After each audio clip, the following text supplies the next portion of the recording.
Lights, camera, action. In a studio where local filmmakers talk to other filmmakers about the inside world of film. Cut. That's not the script. It. We'll fix it in post. Do you wonder how films are produced and what really goes on behind the scenes? Well, stand by. Filmmakers Kevin Mumphrey, Victoria V.A. Jones, and Carson Hype Ferguson explain all the details right here on It. We Will Fix It in Post podcast.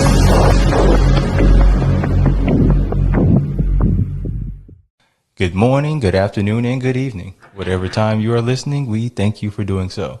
I'm Kevin Mumphrey. This is We Will Fix It in Post with my colleagues Karsten Hype Ferguson. How are you? I'm good. And Victoria V.A. Jones. What's going on? Nothing much. That sounds very promising. So today we have a guest, and she is an author and screenwriter and fellow podcaster, Rachel Belisle. Did I get that right? Yes, hello. Oh, that was perfect. Thank God. I'm horrible with names. So thank you for joining us. Of course, I'm happy and excited to be here. I love doing podcasts.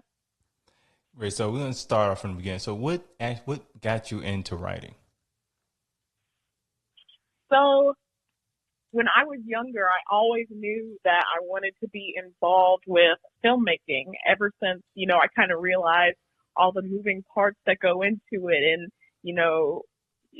all that's behind the movie magic. But I soon discovered that being in front of the camera was not my strong suit. So I started to, kind of explore some other things. And one of the things that kind of got me interested in writing was, just the aspect of storytelling, because my dad is a big storyteller. He likes to write short stories and things like that. And at the dinner table, he would always either come up with something or I would have to come up with something. Like somebody would have to come up with a story every single day. And so I got involved with that. That kind of got me involved with creative writing. And I was like, maybe this is something that I can, do for myself, or maybe like turn it into a career. So that's kind of how I got started. And then it just flourished from there. So were you when you were doing, let's say, English in maybe high school, or like did you excel at English? Yes, and I was lucky to have a lot of teachers who wanted to get us really involved in writing and creative writing and things like that. So I did excel in English. I didn't always like it just because, depending on who you have or what necessarily you're doing, it might not be the most interesting content all the time. But when I look back on it, so much that I learned, has helped me kind of form my writing style. So I'm really appreciative for it, but, it is what it is. So like usually when people start writing, they start with, let's say, poetry or little short stories. Was that the same for you? Poetry is not my strong suit.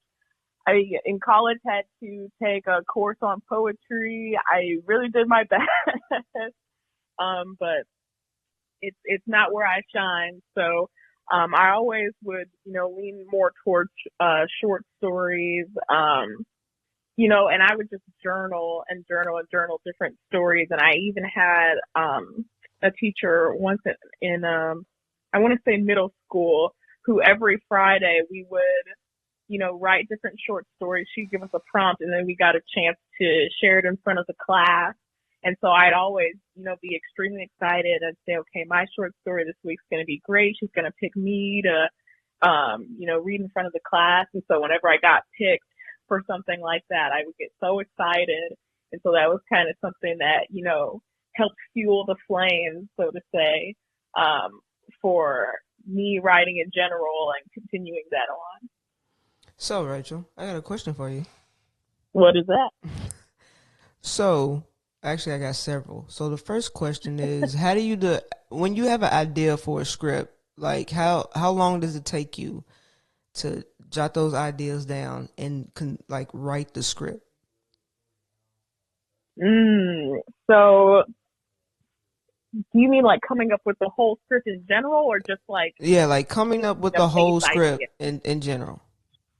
Coming up with the whole script is an ever moving process. It's always happening because I'm always making changes. So I might come up with a core idea and then, add on to it, like, oh, maybe the main character could be involved in this, or maybe this could be like an arc that's involved in the story, or maybe, you're just always building on to it. And sometimes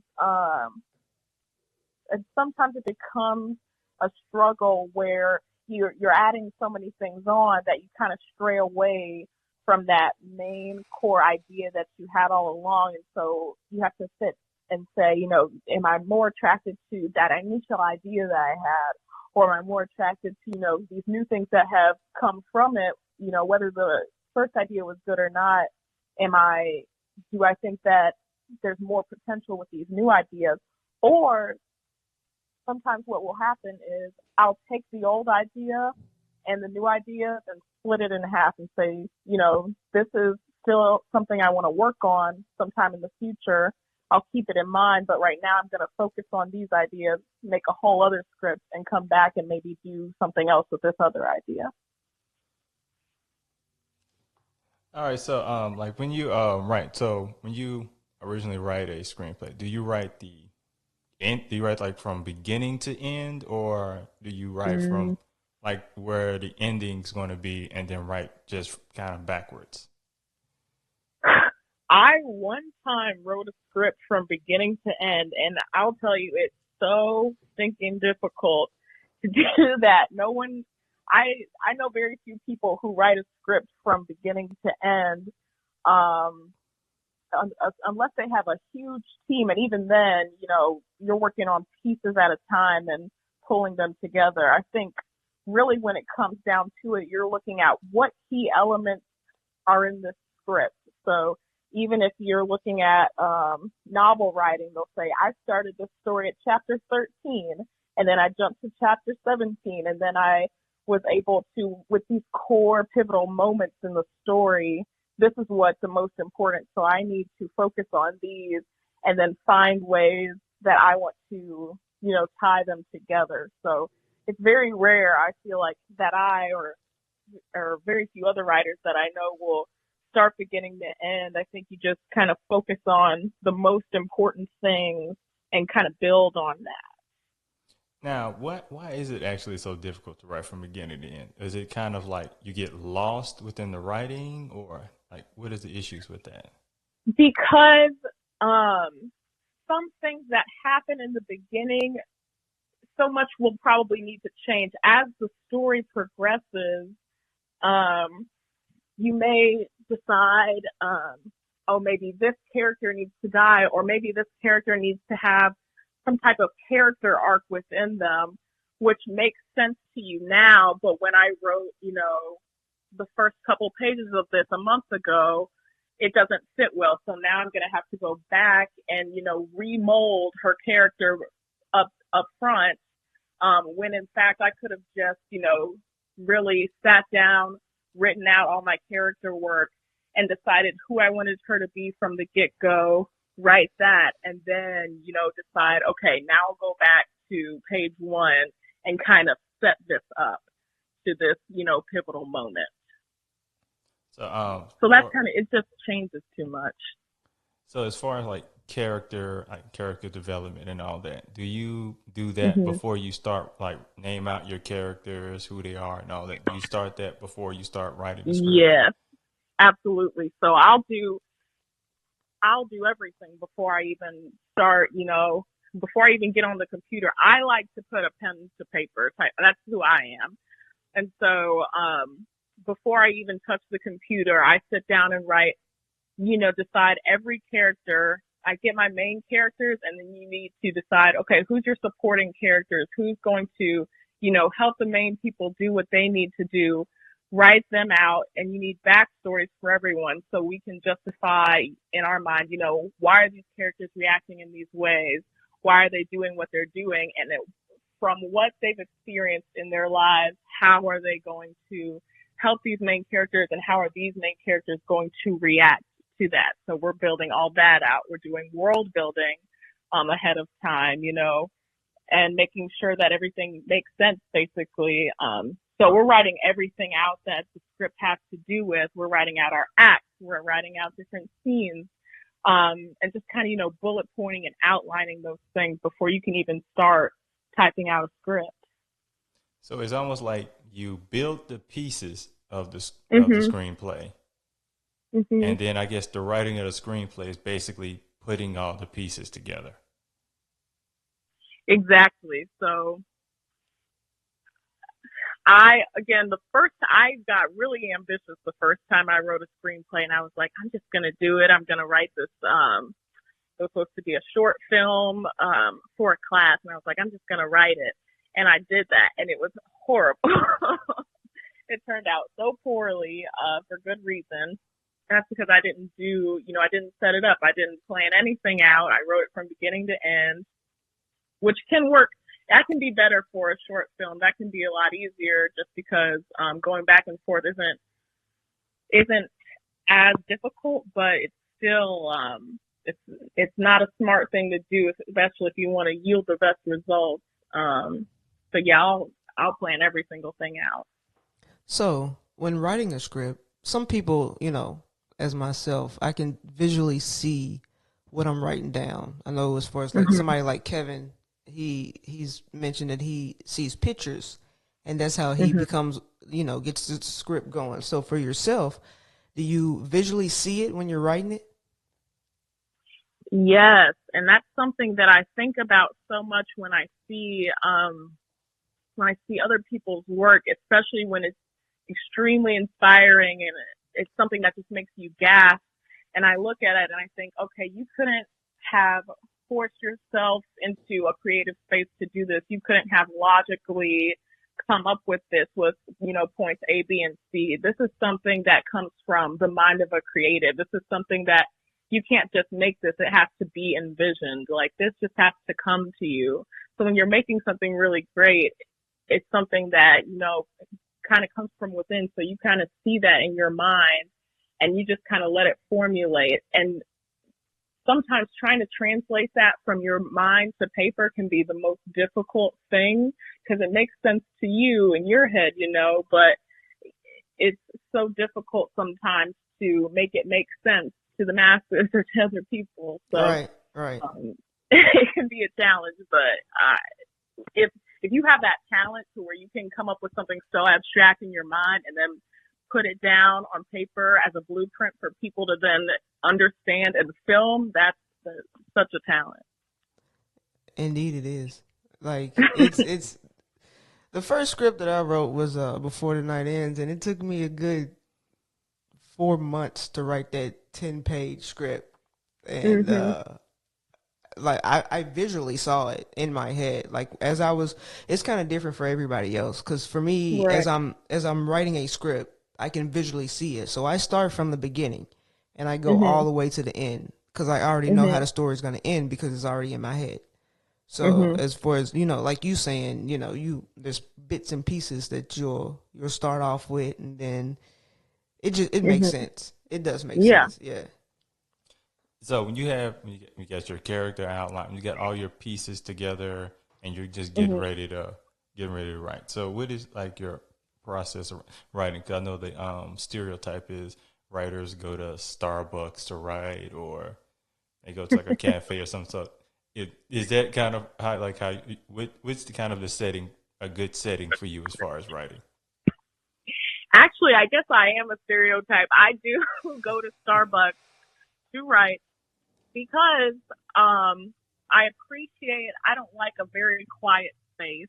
I like an open space. I like there to be noise that isn't distracting, if that makes sense. I need something to be going on. So I like a library. I do like a library if I'm really trying to work something out and I'm really trying to figure out what I want to happen in a certain scene, or I'm really trying to dive deep into a character. I might need to concentrate a bit more. So I do like libraries. I do like coffee shops.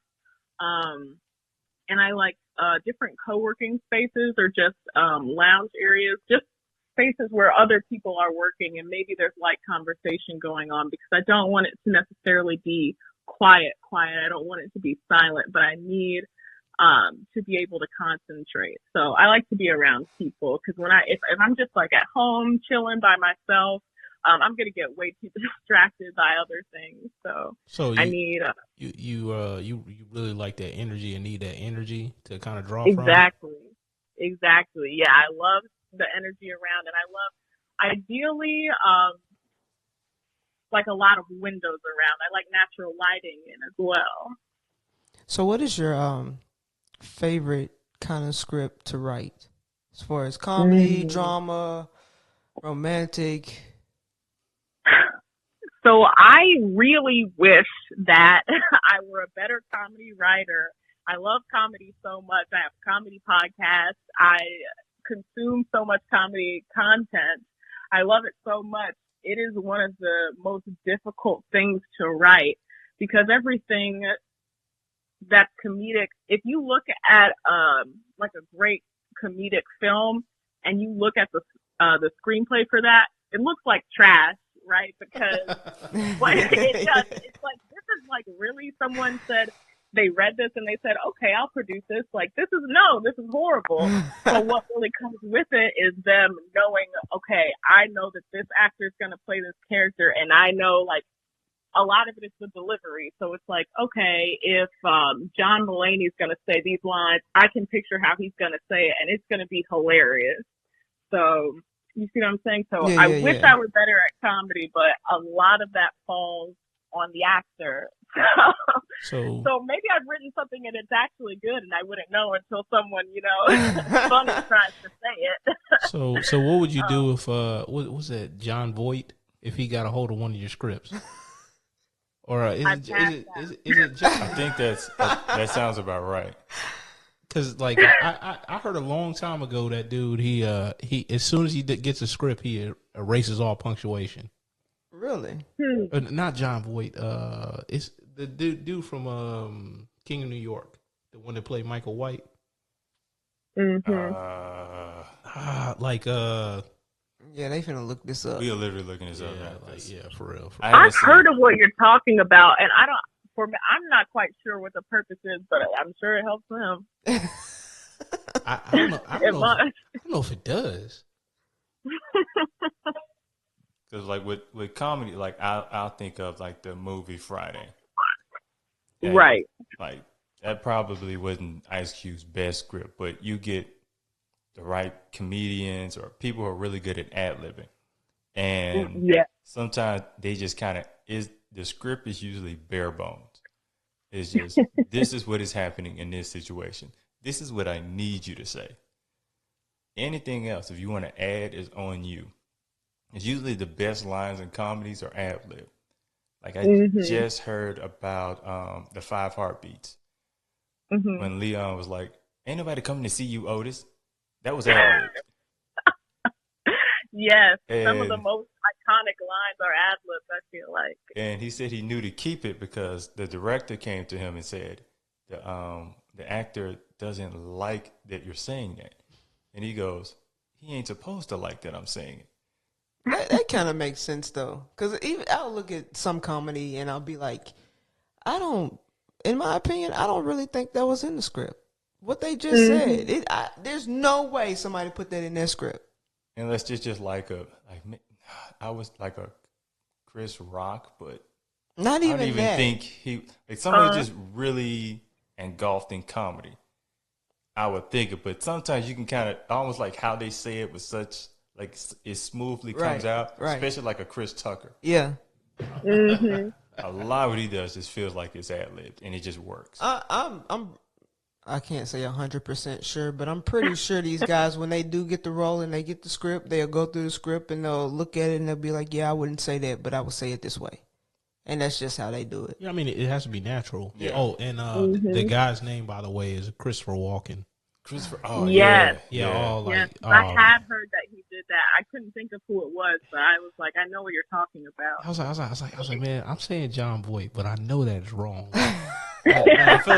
I feel like they get confused for each other a lot, actually. Nah, Christopher Walken picked up my script. I would absolutely just pass out on site. You'd have to wake me up when the movie was done. Yeah, because you need that check. You need to cash that check. Exactly. Yeah, you need to cash that check. I'm like, yo, like just like good old Lawrence if he came in. Like you don't cash a check for Larry, but you cash Lawrence's check. There we go. Yeah. So, like before, do you look at like other writers' work as sort of like for motivation or inspiration of sorts? Yeah, I do. Especially in terms of writing style, because my style right now, it's still kind of changing. I'm still kind of forming it. And each time, I write something, I get a little bit closer and a little bit closer to where I think I want to be. But who knows, how long that's going to take? Who knows where I'm going to end up and what my style ultimately is going to look like. And I feel like there are a lot of great directors out there who don't always, or not directors, writers, directors. There are a lot of great writers out there who don't always write the same, but they're still iconic. And then there are, others who you see one of their films and you're like, oh yeah, this is so and so, I can tell. So it really just depends. So at this point in my journey, I'm trying to think, is this something, am I trying to, get to a certain point and what is that? What do I want, my style to kind of look like? So I definitely look to different writers, and I'll look up, examples of different scripts of films that I admire or films that I'm, kind of gravitating towards. Maybe the style is similar, or something within the genre that I'm working on, and just, kind of draw inspiration from that. So when you look at like, can you tell? So you're one of your favorite script writers. You don't have to say who it is, but you can tell their work when you'll look at the film, or you'll be like, oh yeah, so and so wrote that. So you can tell, right? Sometimes, and then sometimes I'll read something and I'll say, oh, this is really good, and then I'll see who wrote it, and I'm like, oh, I wouldn't expect that from them. Right. Mm-hmm. So yeah, I think Victoria's probably good as far as seeing styles from like directors. Like they have like little cues or whatnot. Now, is it ideal to have like almost like somewhat of a style, or would you rather be a writer where they go, oh, she wrote that, where it would be kind of hard to kind of figure out which style in which you would write? I think that ultimately for me, I would like to be someone where my writing style is not necessarily predictable, but so recognizable that when people, see my writing or see a film that I wrote, they're like, oh, this is so and so. And because I feel like, and at least for me, if I see someone like, if I see something new and I am watching it and I can tell while I'm watching it, oh, this is so and so, and I'm excited about it. I get excited when I can tell, oh, so and so wrote this, and if they've got a good reputation behind their name, I'm like, this is gonna be great. Like, I feel like now Jordan Peele, for instance, you can tell his new style right away. He was always comedy, and now he's branched out into the past 3 or 4 years these thrillers, but he's got like this, kind of creepy old meets new age kind of feel. And you can tell when you're watching something Jordan Peele, even like the people who he gets to direct it, the lighting, the cinema, the photography, the music behind it, everything that he puts into it in conjunction with the writing. It's like, oh my gosh, this is him. This is going to be great. Whether it's great or not, you might trick yourself into thinking it's good, even though it's not, just because this is this person's writing. Right. But, which could be an advantage for them. Right. So like you mentioned Jordan Peele, and I guess he does like those psychological thrillers, is what you call them. So because I always seem to like stories where at the end you're kind of figuring out the meaning or like a mystery, whereas they kind of put the puzzle together at the end. So does like outlining helps with stuff like that? It does. It really, so outlining and writing things out ahead of time really helps. If you want to put like a good twist into your story, you almost have to, decide on the twist first and then go backwards from there and say, how can I flip this backwards? How can I kind of disguise this so that as we're leading up to this twist, people don't recognize it, people don't suspect it, and then bam, it hits you. So you almost, if you're going to do something, with a twist, I would say you have to, that's probably, if you're coming up with your idea for your script and you're having a dream and you wake up and you say, oh my goodness, this dream that I had is a great, idea for a script. That's your twist. And everything else that leads up to it, that's something that you're working on. So your main idea is that pop. So what you're saying is no M. Night Shyamalan? No, what? What? M. Night Shyamalan, the dude did Devil, did Signs. All his twists were exactly the same. In like 4 or 5 movies straight. Right. Yes. Never noticed. Oh. I mean that. That's because I didn't watch all of them. Man, see, that was a good reference. I feel like I wasted that reference. You might have did. Yeah, you might. That was.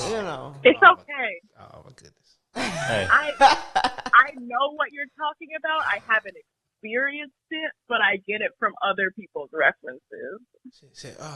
It's in the water, or the birds. It seems like all the movies, like it's the water, or the birds. Yeah, that's cool, but I like some of his movies, but I'm not a I actually really like Devil. Some of those scare me, like literally. Yeah. So I can't watch them. It was weird. It probably was coming from him. Signs was creepy. Mm-hmm. Signs gave me nightmares. So it's kind of like, we ain't doing that. And then didn't he do Sixth Sense too? That sounds like another movie I didn't watch. That was wild. That was wild. Like I didn't see that coming. Sixth Sense was ruined for me because I had never seen it. And then I walked into the room and they go, "Oh, don't you know he sees dead people?" And I was like, "What are you talking about?" I was gonna rewind it and start from the beginning. Now I can't watch it. Oh, that is such a trash way to talk to somebody about the movie. You like start at the end. Like it's horrible. You know what that reminds me of? What? I was watching I Am Legend, obviously the Will Smith version. I was watching I Am Legend. And then my sister walks in the room and she's like, "Hey, is the dog gonna die?" And I just look at her and I start looking back at the TV. And she's like, do the zombies eat the dog? And I was like, "No, the zombies don't eat the dog. Now leave me alone. I'm trying to watch this movie." She's like, "But you've seen it already." I was like, "All right." She's like, "Well, why don't you watch it?" Well, I'm like, why don't you watch it? She's like, "I don't want to watch it." I'm like, "Okay." And I just like turn to the screen and I'm quiet. And then she sits down. And then now she's invested in this dog. And then obviously you know what happens. Spoiler alert. I have a similar kind of story with that movie. And I'm watching and one of my friends come in and go, "Man, it's crazy to see Will Smith die in a movie, isn't it?" Wait, the fuck? Oh my god! And then I'm realizing I've never seen Will Smith die in a movie. Right? Yeah, because you don't want to kill off the likable character. Yeah, but I'm like, do I want to see Will Smith die in a movie? Yeah. And I'm like, I don't want to see this fucking movie. Now, if you see the alternate ending, you want to see Will Smith die in that movie. I got the half of it, and I kept thinking in my mind like, I don't want to see Will Smith die in a movie. Then watch the alternate ending, Yeah. and then watch Will Smith die in the movie. You'd be like, "Yeah, he needs to die." I can't even. I promise you, the alternate ending is trash. And my friend was like, "Oh, I thought you was rewatching this." No, it wasn't. Man. You know my rule is when I'm watching a movie, you cannot say anything to me. I don't care if I've seen the movie before. If you're going to sit next to me and you're going to watch this movie with me, you are not talking to me. Because I guarantee you know what? Yeah. Uh-huh. Yep. Mm-hmm. Say what you're going to say. I will say I typically don't mind a spoiler unless it is a big twist. Like if I was watching Get Out for the first time and someone was like, "Wow, I can't believe they stole his brain," I would be like, "You know what? You have to go." You got to say spoiler. But if I'm you got to say watching like spoiler Bringing alert. Down the House and they're like, "Oh, okay, yeah, did you get to the part where whatever they do in Bringing Down the House?" I'd be like, "Oh no, I haven't, but this is just like some random Queen Latifah movie, so it's fine." Oh, Yeah, that's understandable. I get that. That's just like, any regular person who, actor who does that, those regular movies, and Yeah. you know exactly what kind of movies they do, and you Yup. know exactly how the movie's going to end. It's like I know the guy's gonna get the girl in the end. Like you don't even have to tell me. It's about the journey. It's about the journey. See, with me, I don't like being told anything. Even in those movies, I know it's going to end like that. Yeah. But I don't know exactly how they're going to do it. But if you bring it up, now I'm obsessed with the end, and I can't really pay attention to the movie. See, It ruins the whole experience for me. With me, it's different. I understand. With me, it's real different because, like, I've actually had a girl break up with me because I've talked during the movie, and it's like I didn't know the ending of the movie. I'm just like, yo, you getting the black experience. That's how you categorize say this. what? You ever go into a black, like, predominantly Listen. like movie in like Yeah, and they all talking, and I want to Yeah. throw something at all. Yeah, of I them. can't stand that. I Oh can't my watch goodness. black I'm like, in some instances, that makes the movie better. No, it don't. In No. some, Not for in, me. Okay. In some, like, I'm not talking about like psychological thriller. I'm talking about like action movie or something like that, where you basically suspend disbelief, and it's just John Woo, boats blowing up all over the place. Like, you got I-24 right here. A boat just blew up, and then a helicopter flew in and crashed into that blown up boat. I was like, man, there ain't nothing to think about on that.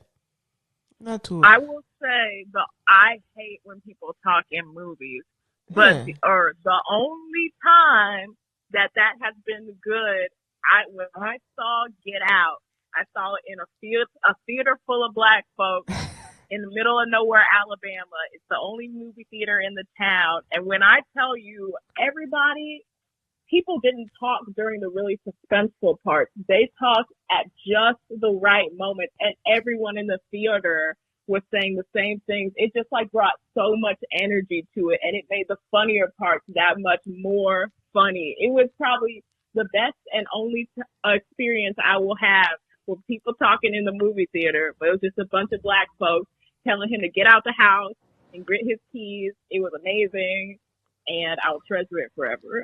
I saw Romeo Must Die in the theaters, and I think my mom was there, and then like, oh man, people was in the back talking crazy. Man, my man was like, yeah, I told you that's what your ass gonna get. It's like, and it's like, ooh, that hurt. No, Like Anthony Anderson. There's one dude who said that all the time. It was funny though. yeah. Like, I get that. It was man funny. I get that because I've been in the movie theater, and I think it was, godly, I cannot remember. I think it was one of the Fast and Furious movies that I went to go see. Oh, And it's probably part 20. Something I forgot which I have one it lost was, but I went with a whole bunch of black people in the theater. But it was, I'm really not. Fast and Furious is cool, but I'm really not in tune to it. So when I went, the fact that they were talking Just kind of added to it it. just kind of added to it because those aren't my movies. I like action movies, but Fast and Furious aren't my movies. It's a little over exaggerated. Yeah. You can say that. So I didn't mind that, but I also went to the theater to see the James Brown movie. Mm-hmm. And when I was in the theater with it, I thought it would be all right because older black people were in the theater with us looking at it. So I'm like, okay, this might not be too bad. But I was wrong. And it was bad. And I'm just like, yeah, I don't really want to go to the theaters no more with a bunch of black people. It's only good for me if I'm going to a movie and the movie's bad. So I went to see Pootie Tang. Oh, And now, you just hearing people in the back going, the fuck is this shit?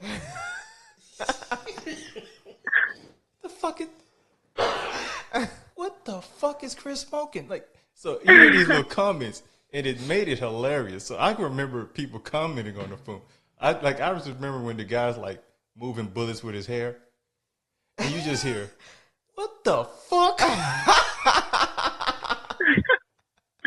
Like, who wrote this shit and said, all right, we gonna shoot this. This shit gonna look great. And you just hear him go, bruh, I'm high, but I ain't this goddamn high. Hey, I'm getting the fuck out of here.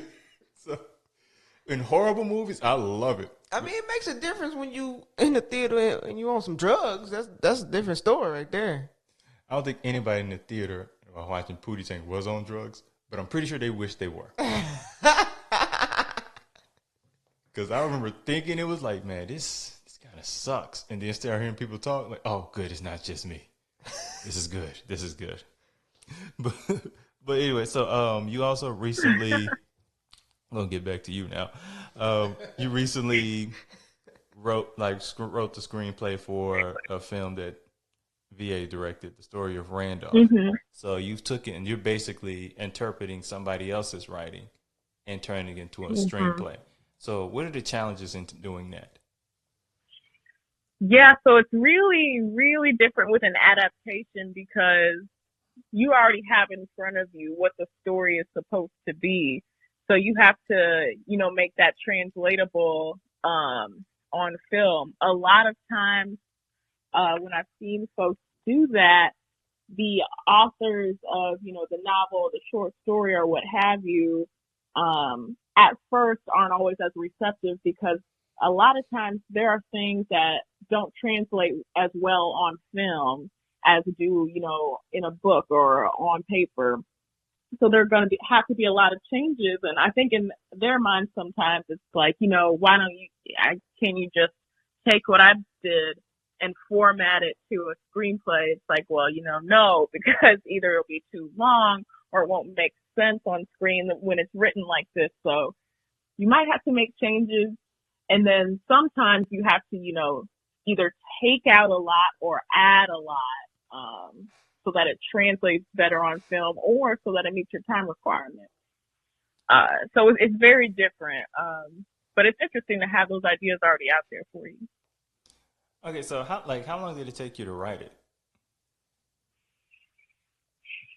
This one, I want to say, how long did it take you? Like a month or two to write it, do a draft, and then us go, okay, this is what I like, this is what I didn't like, Probably write so. another draft. They probably did. I would say about 2 months going back and forth. I think at the beginning, though, when we were doing this project, we were going pretty quickly. Yeah, it was put together in 6 months. Mm-hmm. So yeah, it wasn't too terribly long. So it just depends. Quick question. So how many times did you go back and forth between not just you and VA, but say the person that originally wrote the piece? A lot. Countless times, which is expected. It's different when you have a day job and people are calling. Yeah, it is.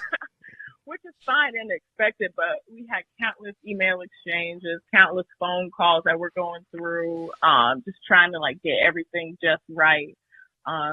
So especially the situation we were in was unusual just because the person writing it was also producing it. And that's usually not the case. Usually someone will pick it up and the original writer usually doesn't have as much say. Which is fine that they did in this occasion. It was just a different situation, so having to adjust to that was different. It was all first for everybody. That was the big thing, and the big thing was we were all trying to figure out how things would go. We were all trying to figure out how we would put it all together, and it was my first feature length or short feature. I think, it was also everybody else's first. And the fact that we got it done I was very amazed. I'm not even going to lie. But I am proud of it at the same time. So I can kind of direct this actually for the both of you. So after it being written and you obviously directing and seeing this whole project that you worked on for months, seeing it on the big screens, how did it feel for the both of you? It was amazing. Anything that I ever do, it doesn't matter if it was anything. Seeing something that you put together on a screen in front of in a theater with people watching it and actually enjoying it, it is a feeling that nobody can take away from you. It is great. Yes, and I was actually, so I had taken a video of the screen, when our credits were rolling up and I saw my name on the screen. I was like, it hadn't really hit me until then, and I was like, wow, I can't believe it. I've had stuff in production before, but not, it was maybe in a film festival that was kind of small, or it was small stuff. So having it, on the big screen felt insane to me. And I just got, one of those, a year ago today type of things, and that showed up. And I was like, wow, that was a great moment. It was a year ago around this time. Yeah. Oh, it was. Yeah, it was. Yeah. Doesn't that feel insane? Coronavirus has messed us all up. You ain't lying. All of 2020 messed us up. I say in some ways. In other ways, it got us to like hone down and focus, because there's a bunch of stuff that would have kept me busy. Yeah, and I probably would have had a little bit more bread over here, like for this stuff. But it actually some stuff that I kind of been pushing off. No, I'm all about the bread right now. So it's kind of made my bread go way, way, way down. And I'm like, I'm poor. I want the bread. Mm. Okay. All right. I'm done with the positivity and perspective then.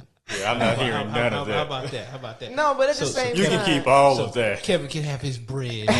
At the same time, it has slowed everybody down. To be real with you, the plan for myself and for the people around me was for us to network around this time of year. Mm-hmm. And I'm not just talking about this online stuff. I'm talking about going out, going to festivals, networking.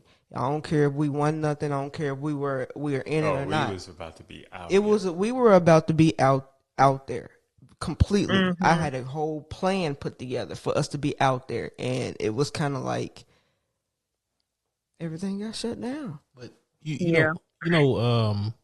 but I don't think we'd be talking right now to the lovely sounding Rachel if it wasn't for that. You mean will we have this podcast? Right. Yeah. You have a point there. You have a point, because I was literally trying to figure out something for us to do.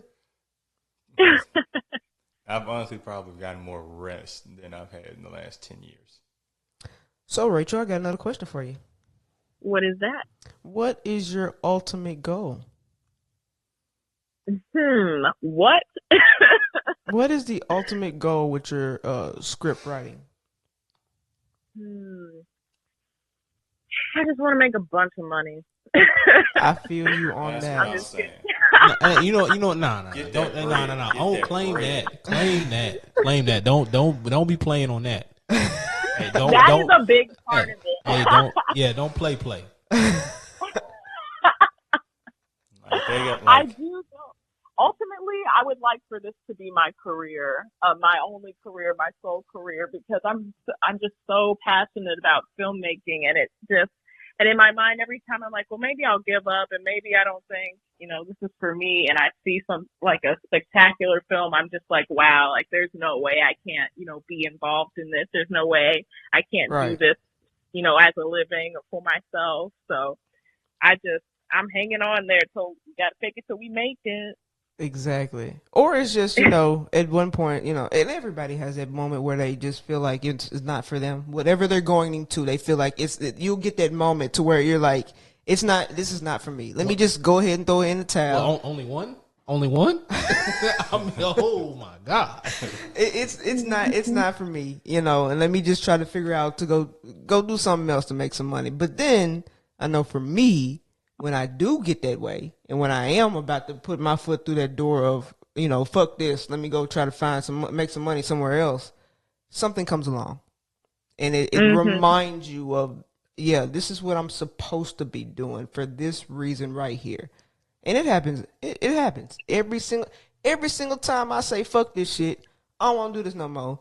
And I'm having a headache, or some shit happened on the set, or something happens where I'm just like, nah, forget this. Something else good will come right behind it and remind you, hey, you're supposed to be doing this. This right here is the hard times. This is teaching you something. This bad experience right here is teaching you something. But that bad experience, it's going to come back and really get you through. What does it for me is working in a warehouse. Nothing makes you go, oh no, I don't want to do this shit. Nah, ain't no lie. Like there's something about back breaking work It goes. that make you like really reevaluate things. But not even that though. I'm just not talking about a warehouse. I'm talking about basically working a job, a regular job. Because in my opinion, I don't like working for anybody. As far as job wise, I don't care how much money you pay me. I don't want to go in to a job where I have to clock in on your time, take a break on your time, take a vacation on your time. Like, I don't want to do that. That's not for me. You know, I mean, there's a lot to that too, because it's like, oh, hey, like somebody scrutinizing every little thing that you do. I'm like, yo, man, like I had to go to the bathroom. Right. Like, you ain't talking to him like that. Why you up on me? I like, man, I do all this stuff. Like, if you don't get on my face. And it's just not that's just not a warehouse job. That is a office job. People try you, especially in them offices. That is a customer job where you're dealing with customers. Now that could, because customers will talk to you any kind of way. Right. And you think to yourself, like, if I saw you outside of this uniform, the tone of your voice would change significantly because I'd have my hands around your neck. You know, I don't even know if that's the case now, man, because you got people like just acting up. Like, I'm like, who raised you? Right. I'm like, you know what? Your daddy didn't spank you. I'm gonna spank you. When you like you make that mind shift. Right. That's when you see them fuck this job videos. They usually be on World Star. Yeah. McDonald's employee just said, I'm gonna just choke her out right here. Or the manager got to pull the two people back. Like, yeah, she decided at this moment this job ain't that important. Man, I'm about to lose my job. I was like, this is like playing and repeating in the back of your head until you just had that keeping it real goes wrong moment. Right.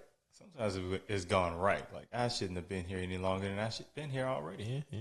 So, Rachel, I was doing a little Facebook stalking before we had this episode. Oh, good. And I noticed you had a picture with Ava DuVernay. Listen, I'm so mad at myself. I was such a punk back then when I met her. I should have been way more appreciative of that moment. I don't know what I was thinking. At that time, her to giving me a job. At that time, what did she have out at that time? She was about to release Selma. Okay. So it was like, I think maybe a month later, Selma came out after that. So, well, actually, Selma might have been out. So this was 2013, like fall of 2013. So either Selma just had come out or it was about to come out. Okay. You know, when you met her, do you think in your mind were you like memorable? Because you know what I'm saying, you can still try to slide into that production. I know. And at the time, so I was actually at a film festival, and we had just seen a screening of another film that she had done, and I can't remember the name of it right now. It was some indie film. We were at an indie film festival, but and so at the end of the film, she, spoke and took pictures, and we talked for a little bit, and then she left because she didn't want to be in the middle of nowhere, Alabama anymore. And I respect that. And then I looked back on it, especially once she blew up shortly after that. I was like, I know her. I met her. I took a picture with her. Why did I not realize I realized how fantastic she was once I saw her film, but I had no idea then what was happening. Oh, That's pretty cool. I'm a little jealous. I was just like, oh, this lady's nice. Good for her. I hope her films do well. Because she doesn't have that, domineering presence, but... She, definitely has very subtle bad bitch energy. That is a perfect way to describe her. Subtle bad bitch energy. Really I like that. I've never heard such a thing. She's not very haughty or, she doesn't put it out in your face. Like, she seems very humble. But, like, obviously don't mess with her. Of course. You know what, but very, very confident. And that part of that is probably coming from a very, good, I guess, other career into where she is now, into the thing that she, wants to do more than her other career. Right. Because she was good at her other jobs. Right. But what was her other job? She was like a marketing or PR person on set. Oh, and good for her. And then she got all the information or whatever, like basically behind the scenes and all that stuff. Yeah, and that's what I think. One of the interviews that she did, she said she used to work on sets because she is from California, and she said she did not like the way that the directors and the producers were handling people behind the scenes because the energy was wild. Right. Yeah. And she said she just didn't want to be those type of directors. And she said that's one of the missions that she made for herself was to not be that type of person. I mean, like I was at a workshop like 5 years ago, and like a very, very popular director that we all know, I will not name it, like was shooting these big blockbuster action films, which I will not name. I want to make sure I put that. And they call that man Satan. I like, believe it. Hey, Satan's on set. Satan's on set. I believe it. And I'm like, and then they actually like they think it's funny whenever they put little gaffes in there that he don't catch. So like little continuity errors and stuff like that. I'm like, yo, y'all making too much money for the door to be closing one shot, opening another shot, and then closing another shot. I mean, back to back to back. Yeah. But it shows how horrible you got to be for them to do that. I mean, like, but it's how you treat everybody. Yeah, because if you really rock with that person, you gonna make sure they look good. Well, you gonna make them look good because they're gonna make you look good. Bingo. Exactly. So, before we let you go, you're also a podcaster. So, could you talk to us about your podcast? Yeah, so my podcast is called Wine Wednesday. It's spelled with an H, like wine, like complain. Haha, play on words. Because it is a podcast where we drink wine and do a wine tasting, but we also, talk about topics. We have our little wine today. It's a lighthearted, it's a comedy podcast. And I'll have a guest on and we'll, talk about the topic of their choice. We got a couple segments. We'll drink some wine, and I record multiple episodes in a row usually. So depending on how far in I am to that will depend on how funny it is. So, yeah, so that's Wine Wednesday. It is available on most platforms. I know it's on Spotify, SoundCloud, might be Apple Music. But yeah. So what is your favorite kind of wine? Free. Wait, you say free? Free. So that's everything. That would work. We can. We can send her a red bottle. wine. So any people with wines out there that need to sponsor another podcast. Come sponsor. Yeah. I'll review it for free. So, kind of. Minus the cost of you shipping me wine. Other than that, it's free. Unless you want to give me some money. So let me reiterate how I should have asked this question. So let's say a guy went to impress a lady with a bottle of wine. What kind of wine would you think would do so? You know what? I enjoy a nice Freixenet because it's classy. It makes me feel good. It's bubbly. I love a sparkling wine. And a lot of people don't know how to pronounce it. So if you can pronounce it for me, because they have a lot of vowels and X's in it. So if you can pronounce that and then give me some, I'm there. That's kind of the answer I was looking for. Yeah. Man. Like, so no muscadines? You know what? I'll say after doing this, I've discovered that a lot of different wines give me a headache, so I got to be really careful and specific. So wine giving people headaches, ain't that something? Yeah. Drink brown liquor, then. Absolutely not. I would not. And cheap wine is good to cook with, but not good to hold a buzz. No, you put expensive wine in a meal. Well, you just use cooking wine, you know? Yeah, cheap. Like I met a chef. He worked in a French restaurant, and my man was like, he's like, yo, the cheaper the better. I mean, because most of the stuff is getting cooked off anyway. Yeah. Oh, yeah. Yeah. I don't That's taste true. it though. So, because I don't know much about wine.